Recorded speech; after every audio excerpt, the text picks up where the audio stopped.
cara melindunginya. Apa itu data pribadi? Definisi: informasi tentang individu yang teridentifikasi atau dapat diidentifikasi.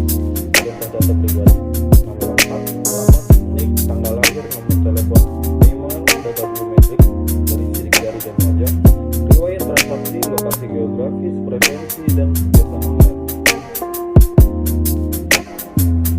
Ancaman terhadap data pribadi: jenis-jenis ancaman: phishing dan social engineering, penipuan untuk mendapatkan data sensitif, malware dan virus, perangkat lunak jahat yang mencuri data, kebocoran data terekspos karena kurangnya keamanan sistem, pencurian identitas, penggunaan data orang lain secara ilegal, peretasan akun, akses tidak sah ke akun online, kurangnya kesadaran pengguna, kecerobohan dalam berbagi informasi.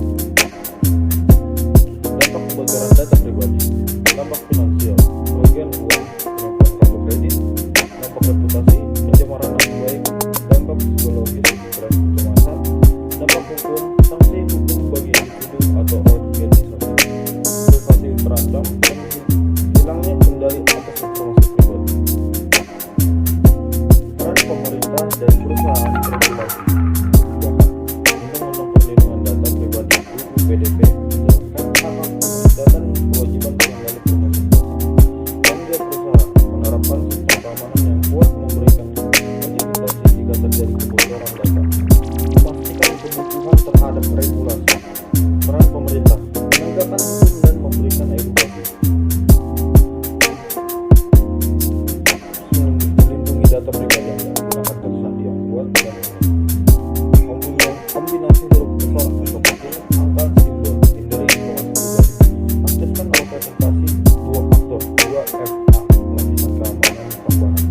Waspada terhadap phishing dan link mencurigakan dan klik link atau unduh laporan dari sumber tidak dikenal. Perbarui perangkat lunak jika bersalah. Sistem operasi aplikasi antivirus. Gunakan jaringan aman VPN di tempat umum. Hindari wifi publik tanpa perlindungan.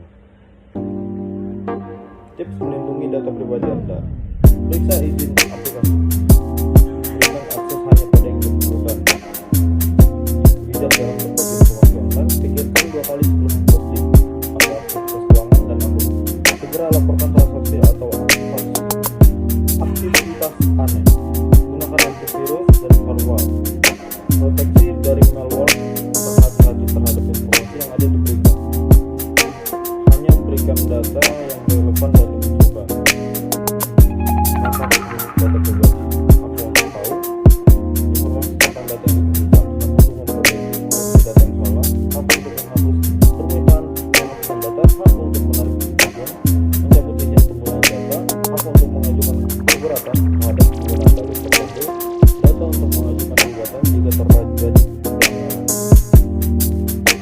Pentingnya kesadaran diri: Anda adalah garda terdepan, keputusan Anda sangat mempengaruhi keamanan Anda. Data: terus belajar dan ikuti perkembangan. Ancaman terus berevolusi, dan Anda bertanya jika ada keraguan, cari informasi lebih lanjut.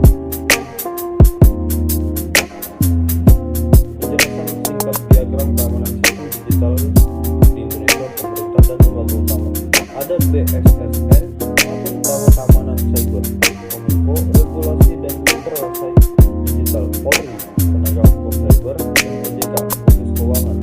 Mereka semua bekerja sama untuk membuat aturan, mengawasi, menindak kejahatan cyber, melindungi dan berinteraksi masyarakat pengguna kita semua. Penyedia layanan digital, platform online, e-commerce, infrastruktur kritis, listrik, air, telekomunikasi, dan industri keuangan. Mereka adalah target perlindungan dan juga pihak yang harus patuh pada aturan keamanan. Alur Panasana menunjukkan bagaimana sumber saling berinteraksi. Ada regulasi dari atas, ada laporan dari bawah, dan ada